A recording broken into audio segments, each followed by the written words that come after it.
La BD Astérix, c'est exactement les Gaulois tels que nous les imaginons. Bons vivants et bagarreurs.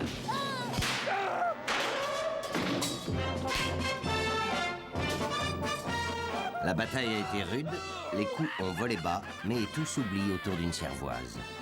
On est râleur, grande gueule, mais on aime la vie et une bonne table par-dessus tout. Ces Gaulois paillards aux moustaches blondes semblent avoir toujours figuré aux origines du peuple français. Certains disent même qu'ils en incarnent le caractère éternel. Et pourtant...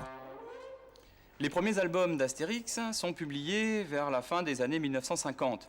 Ce ne sont pas des documentaires historiques, c'est une fiction qui s'ancre non pas dans l'histoire réelle, mais dans une autre fiction apparue à la fin du 19e siècle, à l'époque de la Troisième République, celle de la Gaule vue comme berceau de la nation française.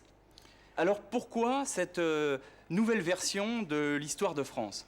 Eh bien parce que jusqu'alors, l'histoire de la nation française se confondait avec celle de la monarchie et de la chrétienté.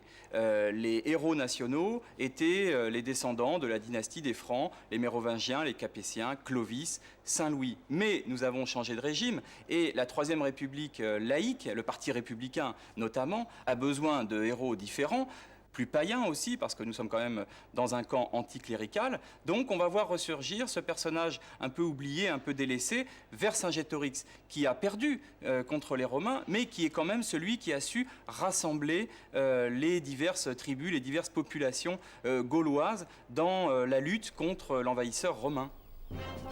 Astérix, Vercingétorix, l'un vient de l'autre, donc. Mais les vrais Gaulois, eux, d'où viennent-ils?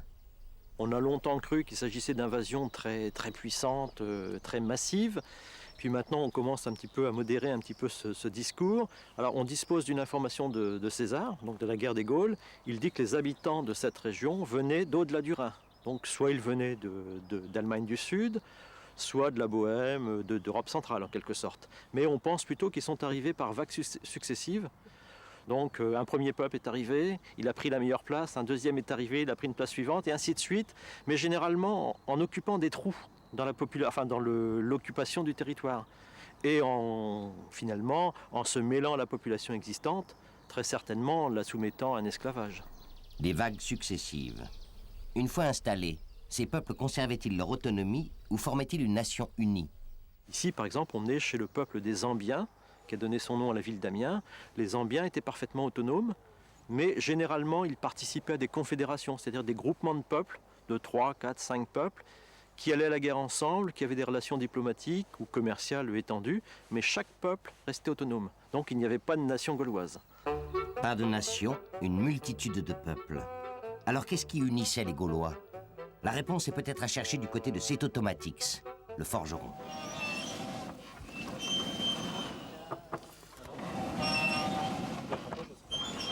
Ça descend bien.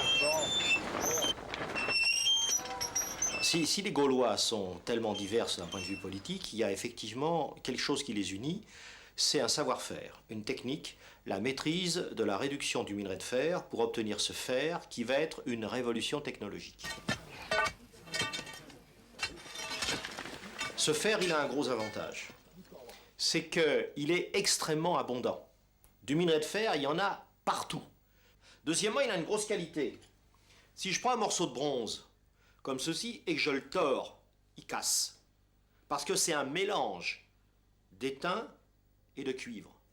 Si je prends un morceau de fer, je le tords, il est tordu, je le détors.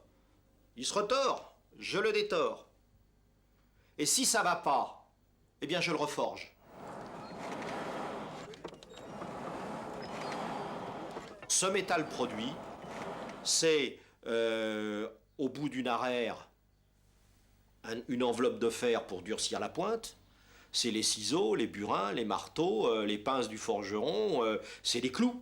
Des clous en quantité énorme, ne serait-ce que pour construire les fameux Murus Gallicus dont parle César et où on se fait des clous qui sont longs comme ça. Au contraire des légendes qui disent que la grande invention c'est l'épée du guerrier gaulois ou du guerrier celte, conquérant, sanguinaire et tout, païen, hein, c'est ce qu'on disait dans mon temps à l'école. Eh ben non, les premiers outils que l'on travaille et que l'on durcit, ce sont des outils du quotidien. Pas si guerriers que ça, donc, les Gaulois. L'histoire de leur fameux casque ailé montre bien comment se fabrique une légende.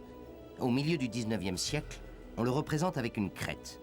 Mais le sculpteur Bartholdi, à qui Napoléon III a commandé une statue de lui-même en Vercingétorix, le trouve trop banal. Alors il y ajoute des ailes, symbole de la victoire. L'image d'un peuple guerrier est lancée.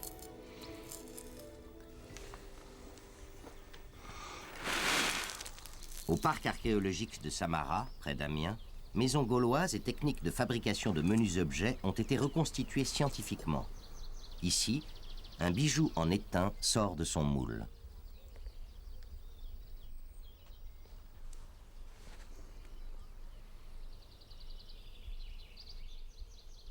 Donc ici, vous pouvez voir une reconstitution de maison de l'âge du fer, de la fin de l'âge du fer même.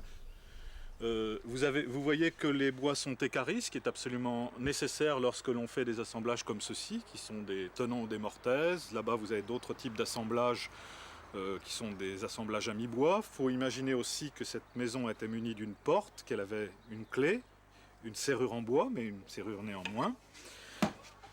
Alors ici, vous avez la reconstitution d'un métier à tisser de cette époque qui, même s'il est tout à fait rudimentaire, permet néanmoins la fabrication d'étoffes extrêmement élaborées. Ici, par exemple, vous voyez un sergé croisé, 4x4. Vous pouvez aussi remarquer qu'on utilise énormément de couleurs. Alors c'est une caractéristique des Gaulois, c'est très bien décrit par les auteurs gallo-romains qui, eux, s'habillaient plutôt dans des tons uniformes. Alors la chasse est extrêmement rare sur les sites d'habitat celtique. Les Gaulois avaient une agriculture très très prospère. Ils cultivaient des céréales, ils faisaient du pain, ils cultivaient des légumes, on connaît les lentilles, les pois, et puis aussi surtout beaucoup de viande. Alors c'était des grands éleveurs de porcs, ils exportaient même des salaisons, ça on le sait par les textes.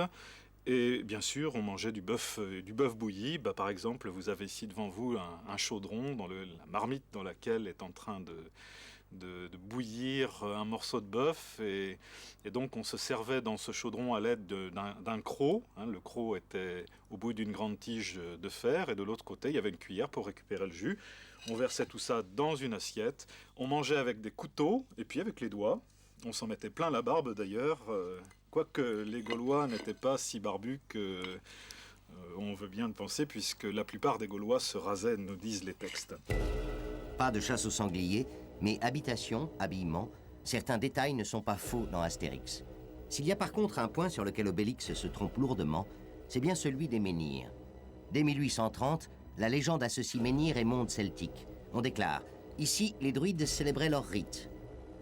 Rien n'est plus faux. Les menhirs n'appartiennent pas aux Gaulois, mais à des populations néolithiques bien plus anciennes. Alors les Gaulois, eux, quels étaient leurs lieux sacrés? Avaient-ils des temples? Retour à Ribemont-sur-Ancre. Ça fait maintenant presque 25 ans que l'on découvre des authentiques sanctuaires gaulois, donc qui datent du 3e, 2e siècle, 1er siècle avant Jésus-Christ. Et ici, on a vraiment un lieu de culte très particulier puisqu'il est entièrement consacré à la guerre et il fait suite à une bataille. Alors jusque dans les années 1975, on pensait que les Gaulois et les Celtes en général étaient des barbares, donc ils n'avaient pas de lieu de culte.